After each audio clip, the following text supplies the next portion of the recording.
Produção, revista Justiça e Cidadania. Apresentação, Tiago Salles. O assunto do episódio de hoje é a presença feminina nas carreiras de direito, nas quais as mulheres são maioria, mas persiste a desigualdade de gênero ainda. Para saber mais, vamos ouvir a conversa do ministro Luiz Felipe Salomão, que é o presidente do nosso Conselho Editorial, com a ministra do Tribunal Superior do Trabalho, Kátia Magalhães Arruda, com a juíza de Direito do Rio de Janeiro, Tula Corrêa de Mello, e a advogada e economista, doutora Helena Landau. Obrigado, Tiago. Eu torno a agradecer à ministra Kátia Arruda, a juíza Tula Mello, a doutora Helena Landau, cada uma representando expressões muito relevantes nos seus segmentos. E o nosso podcast é para isso, é servir como uma espécie de um tanque de ideias, refletindo sobre pontos que são relevantes na carreira jurídica. A revista Justiça e Cidadania, ela tem uma distribuição muito grande e agora estamos ampliando isso para outros segmentos, redes sociais, podcast, como estamos fazendo. E a ideia é fazer chegar esse debate lá na ponta, fundamentalmente nos setores jurídicos, onde a revista atinge mais de perto o seu público, né? Não só na magistratura, mas na advocacia, nas carreiras afins, enfim. É uma ideia de levantar os debates. Esse aqui é a nossa intenção. E eu fico muito gratificado de poder participar desse em especial, porque acompanho essa evolução das mulheres na carreira, especialmente na que eu atuo desde muito novinho, que é a carreira da magistratura, e agora poder acompanhar e debater com vocês esse assunto é, para mim, muito caro, muito importante, muito relevante. Eu vou começar as perguntas pela ministra Kátia Arruda, indagando um pouco sobre esse desequilíbrio de gênero, né? Como chegamos a esse ponto, como podemos fazer para reverter esse quadro, mas não sem antes eu queria perguntar um pouquinho de como foi a sua trajetória, as suas dificuldades e, em seguida, a resposta a essa questão. Como fazemos, que ponto estamos hoje, qual é o estado da arte e o que podemos fazer para melhorar isso? Olá, o meu abraço a todas as pessoas que estão nos ouvindo, ao ministro Luiz Felipe Salomão, doutora Tula Mello, doutora Helena Landau. É um prazer estar aqui hoje conversando com vocês. Esse tema que é tão caro, né, para todas nós, mulheres, e, na verdade, deveria ser muito caro para a sociedade, né, toda a sociedade brasileira, porque a desigualdade de gênero no Brasil é uma realidade que está presente em todas as áreas, não apenas na magistratura, mas em todas as áreas. Há, inclusive, um dado do IBGE que foi publicado em 2019, que demonstra que essa desigualdade atinge proporções maiores nas funções mais altas, mas ela é muito dura ou mais dura nas funções mais baixas. Então, tem essa questão que é bem interessante para a nossa análise. Bom, qual foi a minha história, né? Falando bem rapidamente. Eu sou magistrada de carreira, eu entrei na magistratura do trabalho aos 23 anos de idade. À época, eu era considerada entre as mais novas magistradas do Brasil.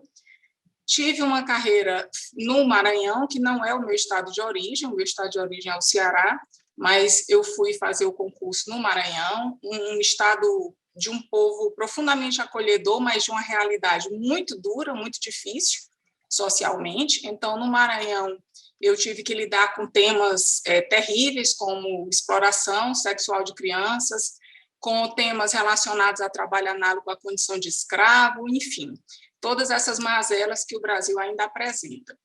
E há mais ou menos 10, 12 anos atrás, fui desembargadora, fui presidente do tribunal, e há 10, 12 anos atrás eu vim para o Tribunal Superior do Trabalho, onde hoje eu atuo como ministra, né? Sou uma das poucas, porque somos apenas 5 no Tribunal Superior do Trabalho, e lá que eu exerço toda a minha atuação atualmente, assim como também como professora da Universidade do UDF aqui em Brasília. Então, de uma forma bem resumida, eu traçaria assim minha trajetória e depois, se tiver oportunidade, quero até falar sobre uma pesquisa que foi feita pela nossa Escola da Magistratura, falando exatamente das dificuldades que as mulheres juízas encontram no desenvolvimento da sua magistratura, inclusive com preconceitos e discriminações. Talvez, é muito provável que cada uma de nós, em seu momento, tenha sofrido algum tipo de discriminação, algum tipo de preconceito, algum tipo de piadinha, que é muito comum, até no sentido de, se você fala de uma maneira mais firme, ela ficou muito brava. Se você fala de uma maneira mais gentil, ela não tem muito pulso, ou seja, não há forma que seja possível falar que não seja objeto de críticas, muitas vezes na nossa atuação. Então, isso exige da mulher magistrada, eu penso, mais compenetração, mais estudo. As pesquisas mostram que as mulheres da magistratura hoje estudam mais no aspecto de têm mestrado, têm doutorado. Por quê? Porque elas tentam se reafirmar, mas é para evitar esse tipo de piada, esse tipo de preconceito, no fundo, a discriminação que ainda impera na nossa sociedade. Então, muito rapidamente, são essas as minhas palavras iniciais, com uma pequena trajetória da minha carreira na magistratura. Obrigado, ministra Kátia. Nós vamos fazer alguns cortes, alguns deles são da própria carreira da magistratura, também da carreira da advocacia corporativa e privada, da iniciativa privada, enfim, vamos tentar abordar um pouco esses dois aspectos. Agora, a mesma pergunta para a minha querida amiga, a juíza Tula, que é uma referência no Rio de Janeiro. Fico muito contente de vê-la participando aqui. Ministro, é um prazer, uma honra ter sido convidada para participar. Cresce ainda mais a minha admiração pelo senhor ao ver a abordagem de um tema tão relevante, tão importante, não só para as mulheres do Poder Judiciário, mas para toda a sociedade. Então, é uma honra estar aqui na companhia da ministra Kátia Arruda, da doutora Helena, e parabenizar a escolha do tema. Antes de falar sobre a minha carreira, eu quero registrar que nos podcasts anteriores, eu dei uma olhada na escolha dos temas e verifiquei que um deles era justamente sobre o direito financeiro, está sendo matéria agora obrigatória nas universidades de direito. E eu fiquei refletindo sobre a importância desse tema de violência de gênero, igualdade das mulheres e dos homens na sociedade atual, e isso, na minha época de faculdade, não era sequer eletiva. Então, esse é um tema que o tema é novo, mas o problema é muito antigo. Então, o Brasil, hoje ele tem que avançar muito para a gente tentar igualar, tentar trazer, de fato, um direito que já está previsto não só na Constituição de 88, como em diversos tratados que o Brasil é signatário, como a Convenção Brasileira de Belém do Pará, e determinando que a gente adote medidas para erradicar a violência de gênero e a desigualdade entre homens e mulheres no Brasil. E é interessante quando a gente fala do Poder Judiciário, porque o Poder Judiciário a gente pensa na justiça, né? E questões como atraso, desigualdade, discriminação, machismo, são questões que são incompatíveis com a justiça. Então, quando a gente fala da desigualdade dentro do nosso poder, a gente está tocando num assunto muito caro e sensível para todos nós, porque a confiança que a sociedade vai estabelecer no Poder Judiciário também vai se dar na medida em que esse próprio poder não discrimina dentro da carreira interna, né? Dentro do próprio poder. Então, como é que eu posso assumir que eu sou juíza e que eu sofro algum tipo de discriminação pelo fato de ser mulher? Então, isso afasta a confiança da sociedade no próprio poder que a gente integra. Então, é difícil a gente reconhecer e falar sobre essa desigualdade, esse preconceito que existe.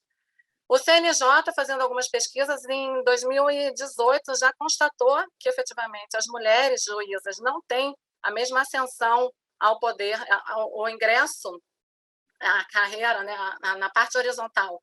A gente consegue entrar, hoje em dia, sem dificuldade, as provas não são identificadas, e a gente já conseguiu ingressar na carreira da magistratura num patamar justo, porém, o avanço na carreira ele esbarra em questões que são questões de gênero.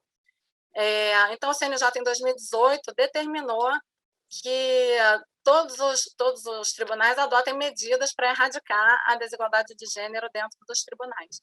Aqui no Rio de Janeiro, especificamente, a gente sofreu um marco, que foi o feminicídio da nossa colega Ana Paula.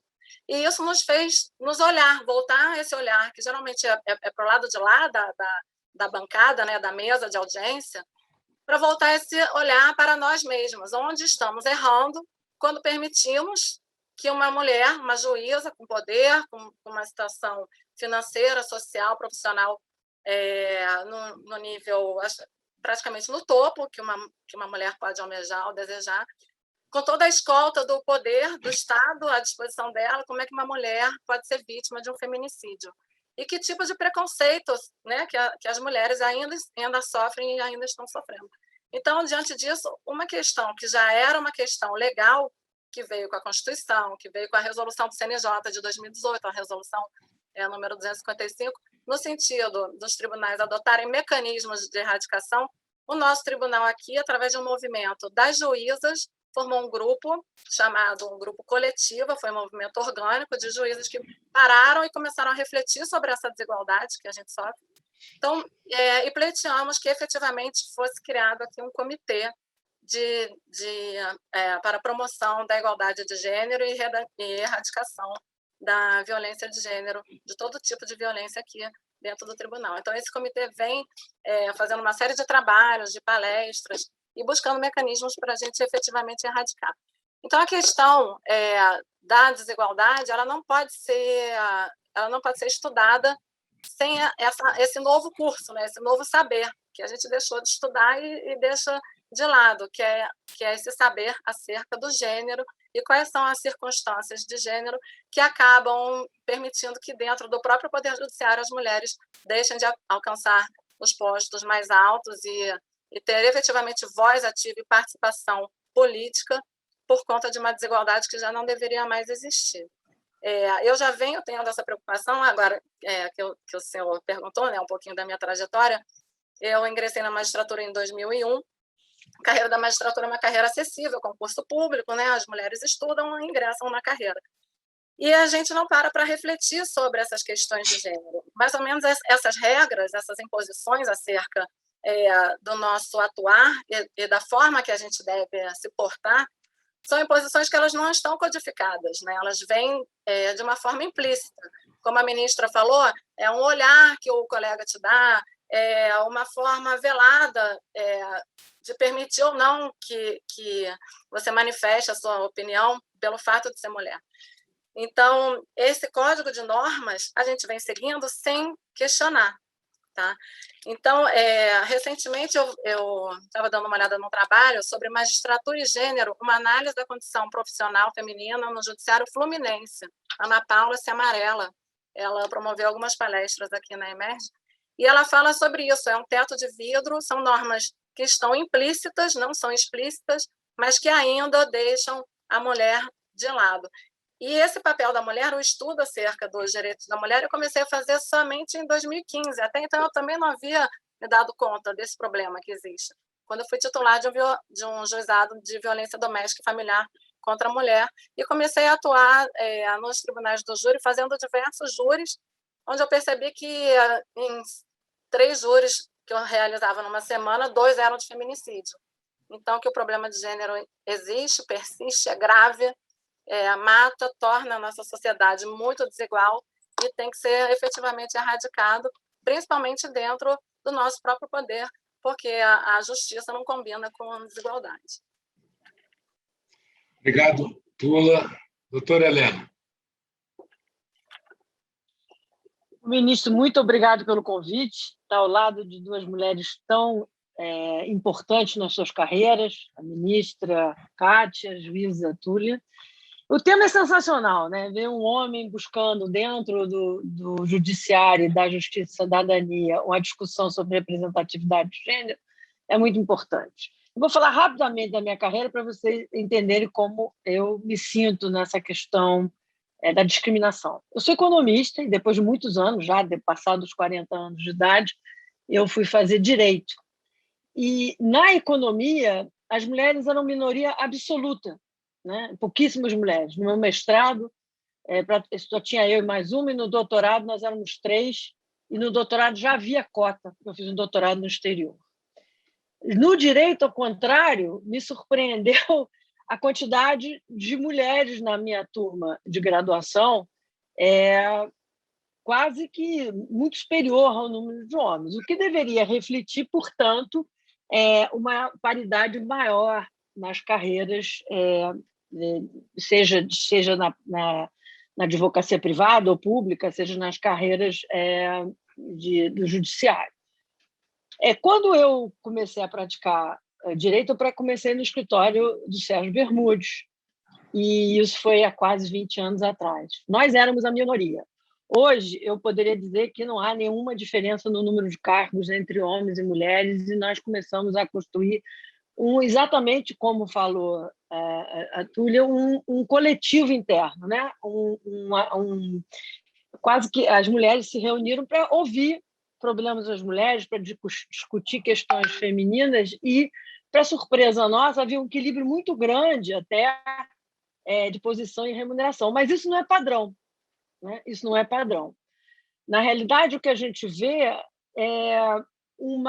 na entrada, isso pode ser no direito, pode ser na economia, nos coletivos onde eu transito, nos grupos de Zap, nos trabalhos que eu faço. Na entrada da carreira, na base da pirâmide, o número de mulheres tem crescido. A dificuldade é manter uma participação, uma representatividade em cargos de liderança, em cargos executivos, em conselhos de administração, na sociedade de direito, né, nos escritórios de advocacia. Quer dizer, essa passagem da base para o cargo de liderança que é a grande questão. A gente vê isso na representação no Congresso Nacional, a gente vê isso nas empresas privadas, a gente vê isso, como as minhas companheiras de podcast acabaram de ressaltar, no judiciário. Então, o grande desafio, eu acho, hoje, é superar essa passagem para os cargos de liderança. As discussões são inúmeras. Mentorias internas, criação de coletivos internos, criação de comitês internos para estimular, exemplos em cargos de liderança, mas as mulheres não vão conseguir fazer isso sozinhas. Se os homens não participarem desses comitês, desses coletivos, dessas mentorias, eles não valorizarem as mulheres como suas colegas, a gente não vai avançar o tanto quanto a gente gostaria, né? Então, é muito importante que os homens participem, que os homens dividam tarefas do lar para que a mulher possa se especializar e fazer seu concurso, que os homens participem do dia a dia, ajudem as mulheres dentro do escritório, estimulem a ascensão da carreira, no judiciário não haver discriminação. Outra coisa que é muito importante é que nós não deixemos de usar também mulheres como totem, né? Então, assim, para fingir que estamos prestigiando a participação das mulheres, eu preciso colocar uma mulher numa certa posição e pronto, e fingir que eu preenchi a estatística. Não, essa participação tem que ser efetiva. Essa participação tem que ter voz. Me preocupa muito o que aconteceu durante a pandemia, porque muito do que se avançou, né, do que vinha se avançando até 2019, 2020, houve um retrocesso durante a pandemia, tanto na área de violência doméstica, né, porque as mulheres ficaram confinadas com seus agressores, as estatísticas mostram que os agressores estão, na maioria, dentro de casa, como nessa cultura brasileira de divisão de afazeres domésticos, as mulheres ficaram com os trabalhos de educação dos filhos, de homeschooling, de questões domésticas, e abandonaram ou o seu próprio trabalho, ou adiaram os seus planos de carreira, ou os concursos que deveriam fazer. Então, assim, a gente precisa recuperar esse retrocesso que aconteceu na pandemia, tanto na questão da denúncia e da violência doméstica, na proteção da mulher, no acolhimento da mulher, quanto na possibilidade de ela retomar a paridade no trabalho, né? A paridade com homens. Aconteceu uma coisa muito interessante recentemente, que foi a discussão da Constituinte chilena, que tinha uma lei de paridade. Em determinados distritos, tivemos que cortar cargos de mulheres, né, no Chile, e em outros distritos tiveram que cortar cargos de homens. Quer dizer, que mostra que uma medida de cota ela deveria ser transitória. As metas de cota deveriam ser transitórias, suficientes para mudar a cultura da sociedade, para que elas não sejam mais necessárias. Eu acho que essa é, para mim, no meu trabalho dentro do escritório, no meu trabalho dentro desse comitê do escritório, no meu trabalho como profissional, tanto na economia como no direito, é tentar mudar o que afeta a base, né? A base. E o que é isso? A igualdade de oportunidades. Né? A igualdade de oportunidades. Essa igualdade de oportunidades não vai existir enquanto a gente tiver uma cultura que acha natural que a mulher seja a primeira a abandonar a sua carreira quando uma crise acontece, né? A menos que seja uma escolha pessoal da mulher. Se for uma escolha pessoal da mulher, uma escolha pessoal, ela pode querer fazer o que quiser da vida dela. O problema é que a gente precisa dar às mulheres, em qualquer nível de escolaridade, de participação, de liderança, de cargo, a possibilidade de optar. E a gente ainda está muito longe disso. Obrigado, doutora Helena. Realmente são temas muito relevantes. Eu vi um pouquinho da trajetória de cada uma, são trajetórias muito vitoriosas, né? A ministra Kátia, juíza trabalhista no estado do Nordeste, com as carências que tem lá e com as dificuldades para ascender, chegando ao TST. A juíza Tula, no estado do Rio de Janeiro, que também tem suas dificuldades para ascensão ao tribunal, eu conheço bem.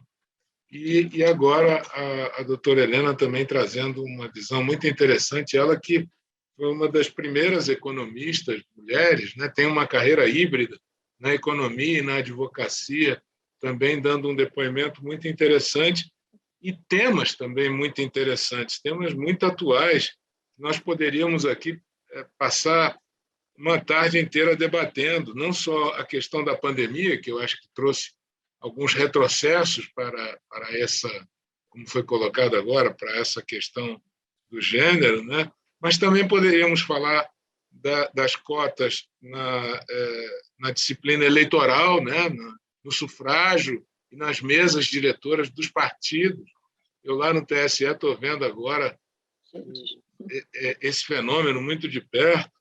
A questão das cotas também no aspecto da iniciativa privada, das grandes empresas, das grandes corporações, o compliance, como isso está atuando no preenchimento das carreiras privadas. Enfim, nós teríamos muito a debater, mas nós temos um tempo limitado. E eu, como disse, eu acho que prefiro fazer cortes para que nós possamos falar sobre essas duas carreiras que estão aqui na nossa frente, que nós temos exemplos vivos das dificuldades e do sucesso que se pode obter. Vamos começar um pouquinho com a magistratura, que eu conheço mais de perto. Eu participei de duas pesquisas muito interessantes sobre a carreira da magistratura.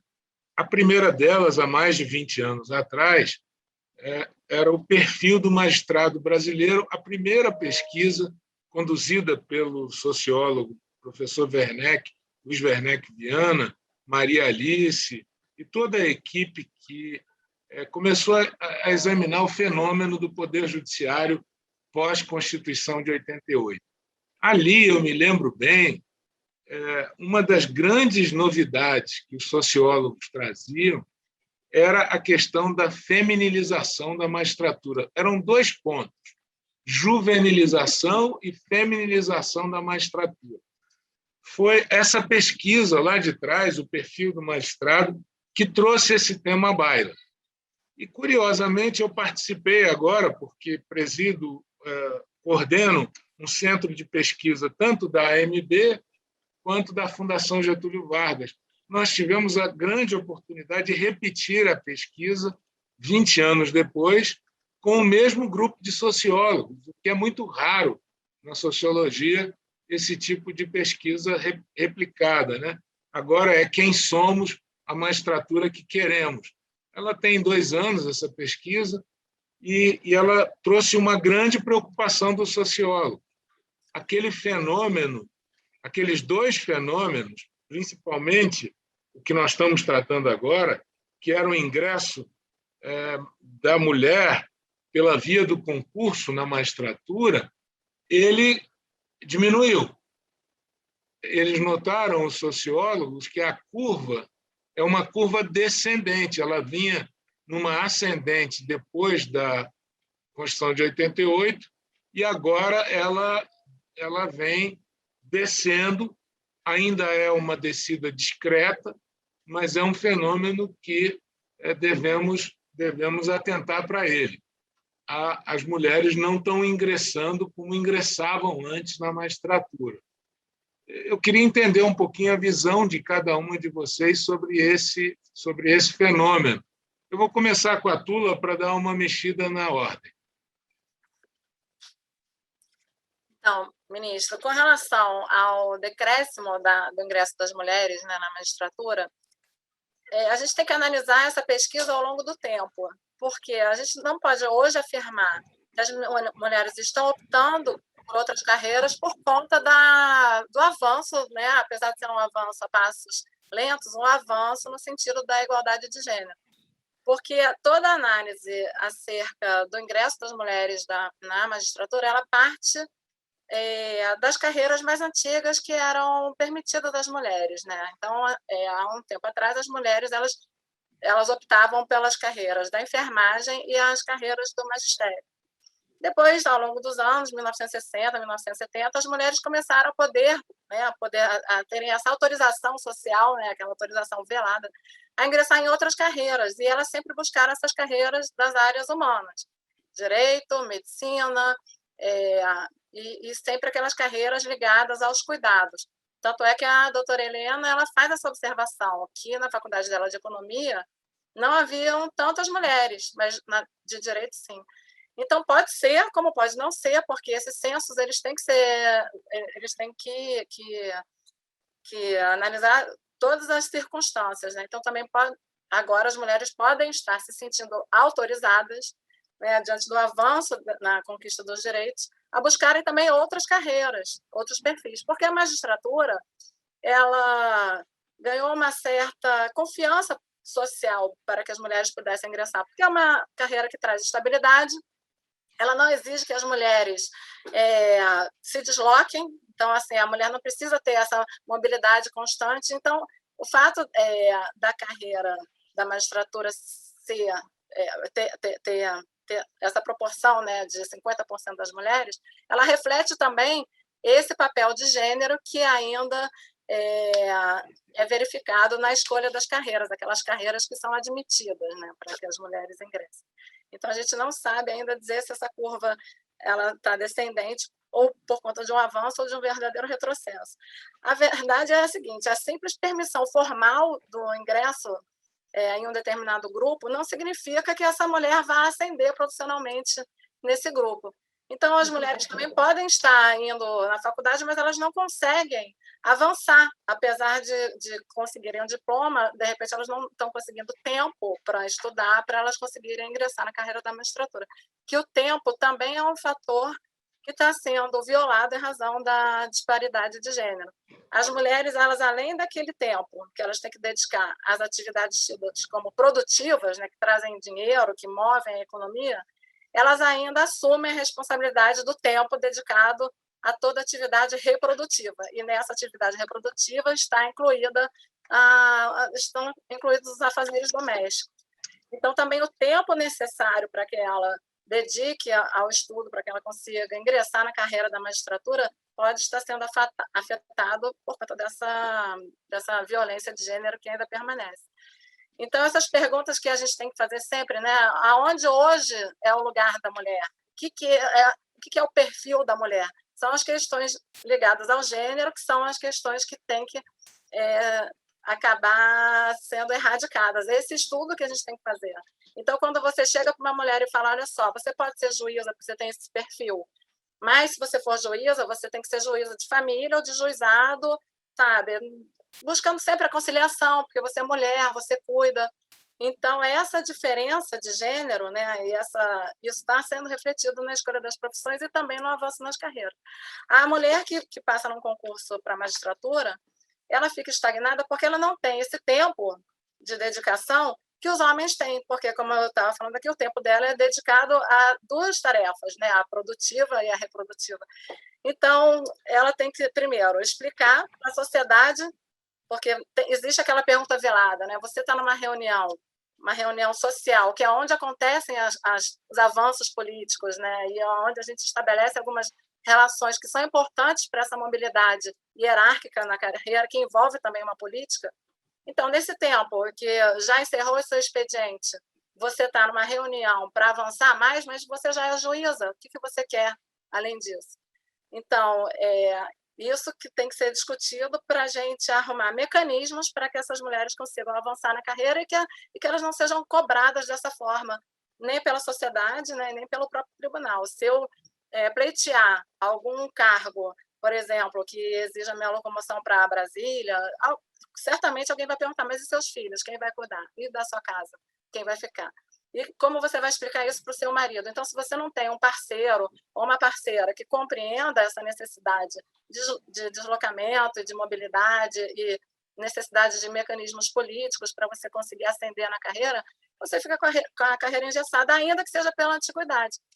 Porque na antiguidade, na carreira aqui, por exemplo, no Rio de Janeiro, ainda que não seja um merecimento que exija um certo acerto político, se eu quiser me promover, se eu fosse juíza substituta e quisesse me promover para a Volta Redonda, por exemplo, eu, sendo mulher, teria muito mais dificuldades para essa promoção, ainda que por antiguidade, do que um colega magistrado homem, porque para ele não serão feitas essas perguntas, essas indagações veladas, essa crítica, né, que é silenciosa, mas que já é naturalizada. Então, essa naturalização da violência, que é uma violência simbólica, é que tem que acabar.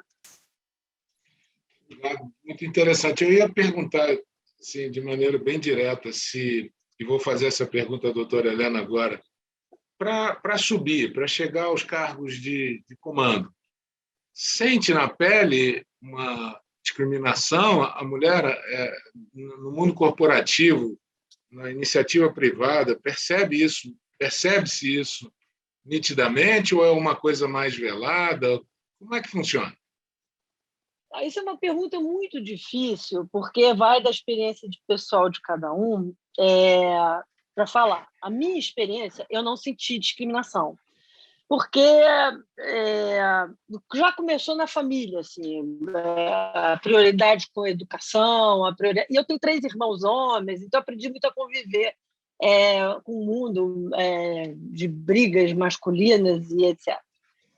Eu acho que, na realidade, eu venho de uma geração onde a gente, como falou a ministra, a gente ouvia piadinha e deixava passar, a gente achava que aquilo não dava a importância que hoje as mulheres dão, e com razão, entendeu? Então, se eu olhar para trás, obviamente, eu vou achar vários episódios de piadinhas, de discriminação. Já tive, sim, já deixei de ser promovida num cargo porque eu estava numa instituição extremamente masculina e fui preterida por uma pessoa com pior formação que eu, já recebi piadinhas.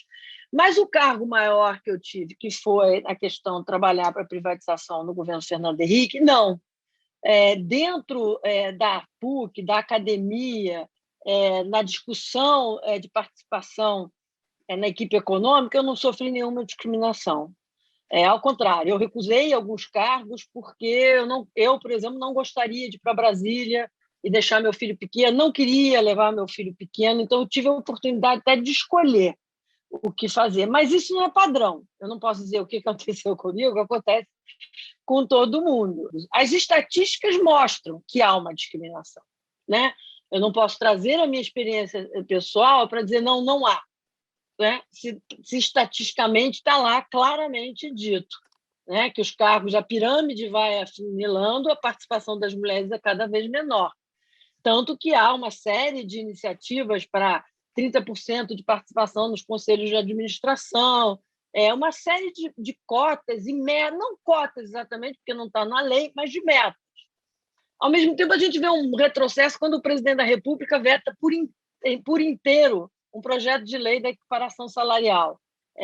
Então, assim, a gente está tendo muito avanço. A minha experiência pessoal é muito diferente. Eu, graças a Deus, não sofri discriminações impeditivas na minha vida. Sofri as piadinhas, as brincadeiras. Eu transitei já na área acadêmica, já fui professora, já fui diretora, já fui de mercado financeiro, já trabalhei com futebol. Ali, sim, há uma discriminação muito grande, que mulher não conhece futebol, mulher não sabe o que é impedimento. Hoje você vê as mulheres todas em mesa de futebol e etc. Há um avanço.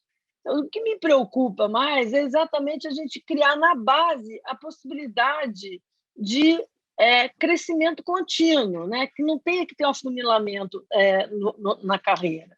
Né? Eu acho que eu tenho participado muito, neste momento, por ter atingido alguns cargos de liderança, presença em conselho de administração, de movimentos de mentoria, de depoimento de experiências que ajudem as mulheres a superar algumas barreiras que elas possam encontrar. Né? É um pouco de dividir a experiência, porque que umas conseguem, outras não conseguem, como lidar com essa situação. Eu queria retomar um ponto que o senhor falou, que para mim é fundamental na questão das cotas. Por exemplo, representação partidária. De que adianta você tentar fazer cotas de representação se não há democracia e diversidade interna dos partidos, né? Se essas mulheres não participam das tomadas de decisão partidária, da representação partidária, né? Então, uma das coisas que o grupo que hoje... E eu, para falar a verdade aqui, eu nem era preocupada com a causa feminista até um certo tempo na minha vida, porque eu achava que as pequenas piadas ou discriminações aconteciam comigo, era parte da vida. Era parte da vida. Eu já me achava tão privilegiada de ter conseguido fazer 2 faculdades, um mestrado, e ter largado o doutorado no meio, porque eu quis largar exatamente para casar, voltar para o Brasil e casar, que eu não me achava em lugar de fala, como se diz hoje, para falar de discriminação. Foi de um tempo para cá que eu percebi que não, exatamente por causa da minha trajetória, é que eu deveria falar, é que eu deveria dividir, é que eu deveria conversar, trocar experiência e ajudar outras mulheres a enfrentarem as discriminações, e que nenhuma discriminação é só uma piadinha, ela carrega alguma coisa ao longo da carreira que pode prejudicar. Então, assim, hoje eu posso considerar que eu sou feminista, coisas que eu jamais diria há 20 anos atrás. Pelo contrário, a minha geração é aquela assim, não vou comemorar o Dia Internacional da Mulher porque eu estaria confirmando que eu sou uma minoria, eu me recuso a ser minoria. Hoje não. Hoje você tem um conteúdo para ser discutido nesses dias simbólicos e nessas organizações e em podcasts como esse que o senhor está tão positivamente conduzido, né? Então, assim, acho que há uma evolução. Eu fui de uma geração e, certamente, se eu tivesse nascido 30 anos depois, eu teria tido outras atitudes na minha vida. Obrigado, muito interessante esse Ministra, depoimento. eu posso fazer só um comentário sobre a Claro, fala? eu ia falar também, já lhe passo a palavra, mas quem sabe as associações de magistrados e as associações mais corporativas possam desenvolver essas mentorias também, sem prejuízo desse movimento que a Tula mencionou, sem prejuízo de outras iniciativas, mas talvez seja interessante. Pois não, Tula? Que a doutora fala o seguinte, ela não sofreu com o machismo, né? Então, na fala de muitas colegas juízas e de profissionais, a nossa falha é exatamente essa, a gente não sofreu, mas não é que esse machismo não tenha ocorrido, é que nós buscamos estratégias para lidar com esse machismo e com essa situação de subordinação imposta pelo domínio machista. E na nossa fala, a gente se recusa a dizer que sofreu. Então, uma característica assim, de algumas mulheres, né, profissionais, juízas, marcadas é justamente isso, é o profissionalismo. Eu sou uma profissional, eu estudei, eu tenho direito de estar aqui. Então, ela não admite sofrer machismo. Mas não é que o machismo não exista, porque foram desenvolvidos mecanismos e estratégias para a gente ocupar determinado espaço de poder. Ainda que esse mecanismo, estratégia, seja de dizer que o machismo não existe na minha instituição, porque ele não vai me pegar, entre aspas. Então, certamente ela passou por diversas situações que evidenciaram o machismo e esse domínio patriarcal, essa divisão de gênero, mas ela soube lidar com isso, doutora. Muito bom. Ministra Kátia, a limitação, a diminuição do ingresso de mulheres é uma realidade também na Justiça do Trabalho? Consegue perceber isso? E como é a questão das promoções? Também há algum tipo de discriminação no âmbito da Justiça do Trabalho? Como percebe isso? Então, ministro, entre todos os ramos do judiciário, a Justiça do Trabalho é a que se mostra mais equânime nessa questão, né? Inclusive, a última pesquisa, com dados de 2020, do Conselho Superior da Justiça do Trabalho, indicam que 50,4% da magistratura é feminina, ou seja, hoje, na magistratura do trabalho, nós somos um pouquinho mais numerosos do que os meninos, digamos assim, sendo que a maioria está no primeiro grau, e aí é que vem a grande questão, né? Dentro da Escola Nacional da Magistratura, em 2019, houve uma pesquisa muito interessante sobre essa questão da participação institucional feminina, e o nosso grande questionamento, nosso grande problema era: nós somos um número muito considerável. Somos metade da magistratura e hoje até somos 0,4% acima da metade. Mas esse número se reflete na ascensão, esse número ele repercute na carreira, e aí é que estava a grande questão, né? Porque nós somos em torno de 1.860 magistradas, sendo que 1.632 estão no primeiro grau, 230 são desembargadoras, estão no segundo grau, e 5 estão no Tribunal Superior do Trabalho. Então, veja que na ascensão esse número não se reflete. É claro que existe uma tendência que isso venha a acontecer no futuro, porque, é claro, a magistratura feminina ela passou a ser mais efetiva a partir de 1990, né? Mais particularmente a partir da Constituição de 1988, mas 90 foi quando houve essa pesquisa com o Dr. Werneck, que foi demonstrando toda essa participação feminina. Essa pesquisa é até muito interessante, porque, à época, eu representava as duas coisas. Eu era muito jovem na magistratura e eu era mulher. Então, eu lembro bem dos dados da pesquisa a respeito do tema. Mas o que nós observamos é que, de lá para cá, obviamente, existe um tempo para que a carreira se faça, mas existem obstáculos, e essa nossa pesquisa feita pela Escola da Magistratura mostrou isso. Por exemplo, para o juiz ele receber a promoção, em geral, ele teria que ir para o interior, né? No caso da magistratura comum, ainda é pior, porque tem primeira, segunda, terceira. A magistratura do trabalho é mais simples, é só juiz titular e juiz substituto.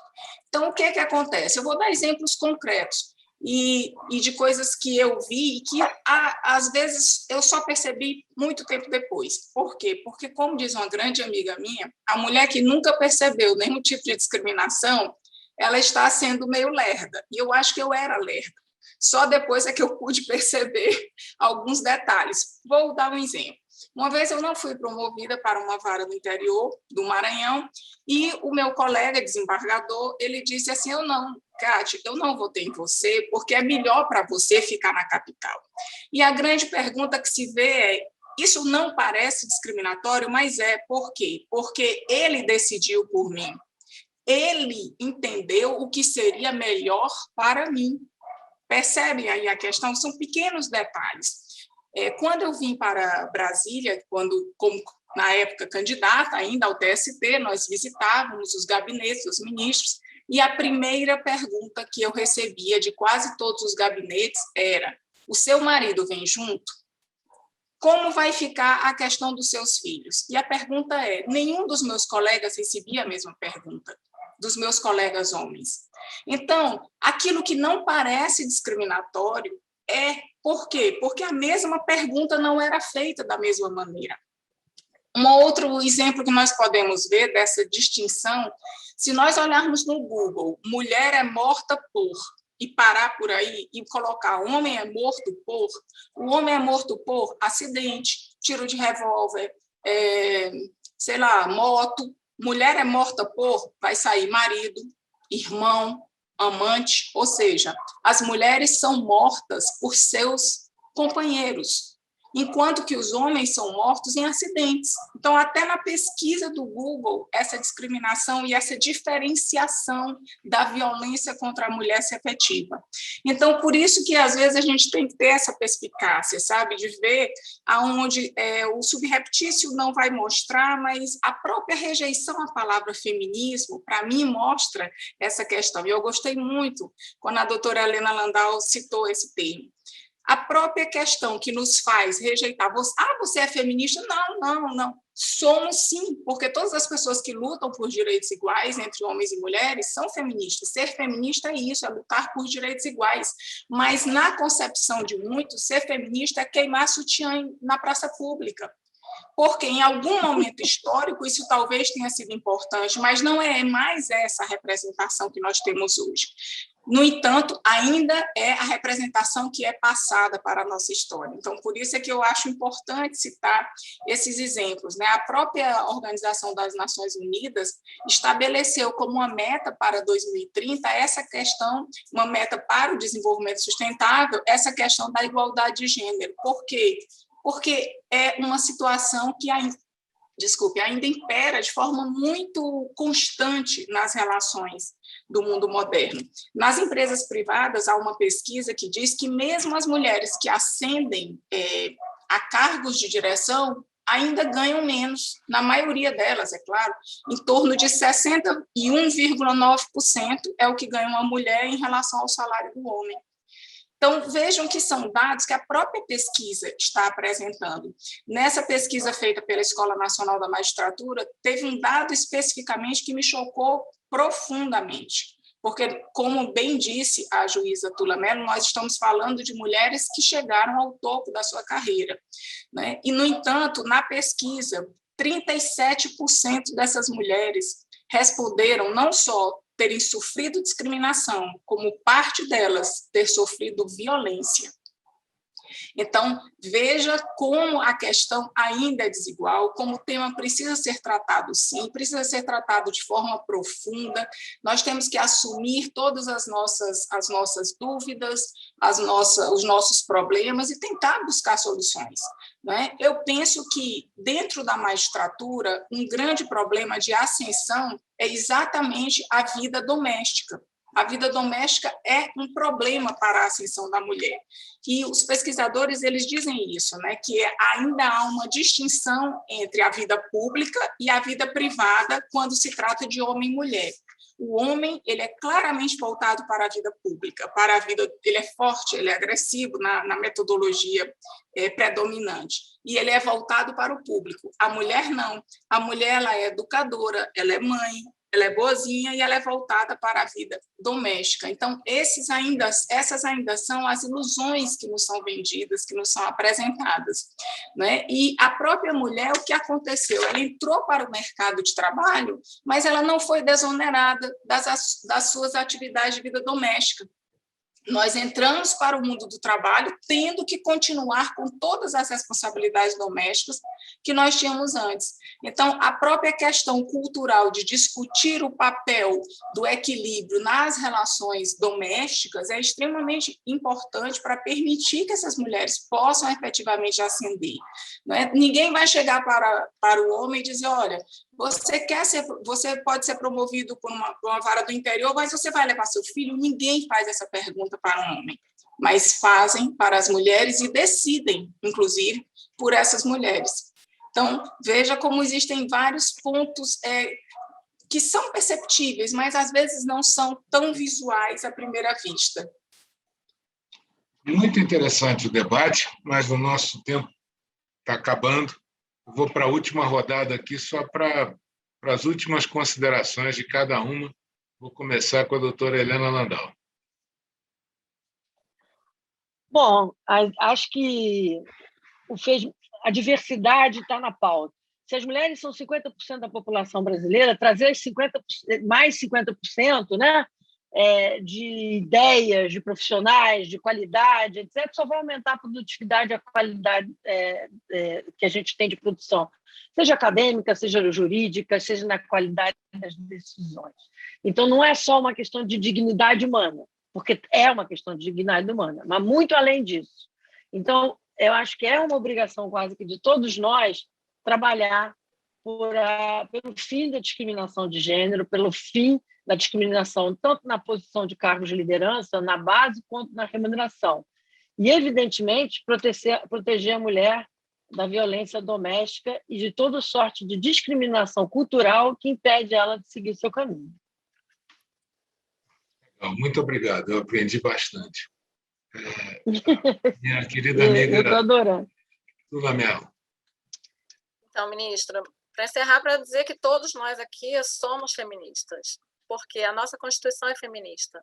Graças, inclusive, à luta das feministas naqueles movimentos mais radicais, no sentido de se estabelecer na letra da lei da Constituição que homens e mulheres são iguais perante a lei, porque isso foi fruto do lobby, chamado lobby do batom, né, na Constituição de 88.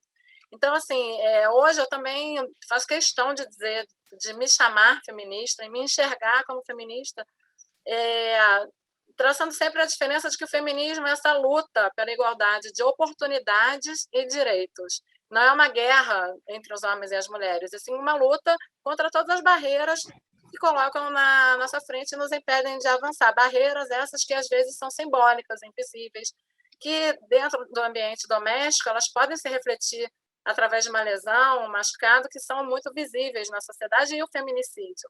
Mas essa violência simbólica não existe, ela está presente em todos os níveis, em todas as instituições e todos os poderes, né? O nosso poder judiciário não é diferente de nenhum outro ambiente onde existam homens e mulheres e, portanto, existem essas questões de gênero que têm que ser erradicadas. Só para finalizar também, aqui no Rio de Janeiro, as juízas já pediram que seja implementado a norma do CNJ, uma determinação no sentido de que na assinatura dos nossos mandados e sentenças e alvarás que são lançados no sistema, a gente possa usar a flexão de gênero juíza, porque ainda aqui eu sou o juiz Tula Mello, o juiz Mello. Então, às vezes, eu dou uma decisão importante que, inclusive, estabelece isso, que existe uma mulher, que é a juíza criminal, que reforça a minha posição de juíza mulher, né, minha posição feminina, e é também um avanço feminista. E quando eu vejo, está ali o juiz Mello, porque a minha assinatura ainda está lançada dessa forma e o CNJ, inclusive, já determinou. Então, é essa que é a chamada violência simbólica, né? A gente não percebe e a gente tem que avançar nos mínimos detalhes, porque ela está presente de forma já naturalizada. Exatamente. E às vezes até esquecida. A gente passa a entender como natural o que já deveria estar, já tinha que ser página passada. Então, somos todos feministas, porque defendemos a Constituição de 88, que estabelece que homens e mulheres são iguais, e essa é uma luta de todos. Sempre que o senhor precisar, ministro, para falar sobre esse assunto ou qualquer outro que eu possa contribuir, vai ser um prazer. Eu faço questão também de marcar minha presença e trazer um pouquinho aqui da magistratura, do Rio de Janeiro e da minha fala. Foi um prazer estar com o senhor. Fiquei muito feliz e agradecido também. Parabéns por esse trabalho aí que desenvolve com a magistratura do Rio. Parabéns, é uma liderança importante. Obrigada. Ministra Kátia Arruda. Queria fazer agora uma intersecção entre direito e economia, que também é um tema que é muito caro para mim, né? Nós estamos aqui aproveitando a presença também de alguém que consegue fazer essa intersecção. Por que será que a Organização das Nações Unidas coloca como um elemento do desenvolvimento sustentável a questão da igualdade de gênero? Por quê? Porque a noção de desenvolvimento ela vai muito além de aumento de PIB, ela vai muito além de aumento de produção, ela inclui melhoria de condições de vida e condições sociais para todas e todos. Então, por isso é que o tema do desenvolvimento tem correlação direta com o tema da igualdade. Tem um estudo da Organização Internacional do Trabalho que foi feito com empresas privadas, em torno de 13 mil empresas em mais de 70 países, mas esse estudo evidencia que 57% a 60% das empresas aumentam lucro e produtividade com a inserção da igualdade na sua pauta e de mulheres na sua produção efetiva. E aumentando também lucro, criatividade, inovação, abertura. É um estudo muito interessante e para dizer que quando a sociedade ela é mais igualitária, ela caminha muito mais rapidamente para aquelas noções de dignidade da pessoa humana e de desenvolvimento, que são os elementos essenciais da Constituição que nós temos, da Constituição brasileira. E que essa questão da igualdade ela se reflete tanto no público quanto no privado, tanto na produção da empresa quanto no elemento de cidadania. Então, essas seriam algumas palavras para a nossa reflexão. Acho até que precisa haver um estudo maior sobre o aspecto econômico da participação feminina, porque talvez com isso nós conseguíssemos debelar alguns fundamentos equivocados que ainda ouvimos. Obrigado, ministra Cátia Arruda. Tiago, um abraço. Muito obrigado às nossas convidadas, ao ministro Luiz Felipe Salomão e também a você que nos prestigiou com a sua audiência. Esse é o Conversa com o Judiciário, o podcast da revista Justiça e Cidadania, com direção da chefe de redação, Érica Bran, operação técnica de Diogo Tomás e edição de Rafael Rodrigues. Saiba mais em editorajc.com.br. Eu sou o Tiago Salles, editor da revista Justiça e Cidadania, e encontro vocês no próximo episódio. Até lá. Conversa com o Judiciário. Produção Revista Justiça e Cidadania.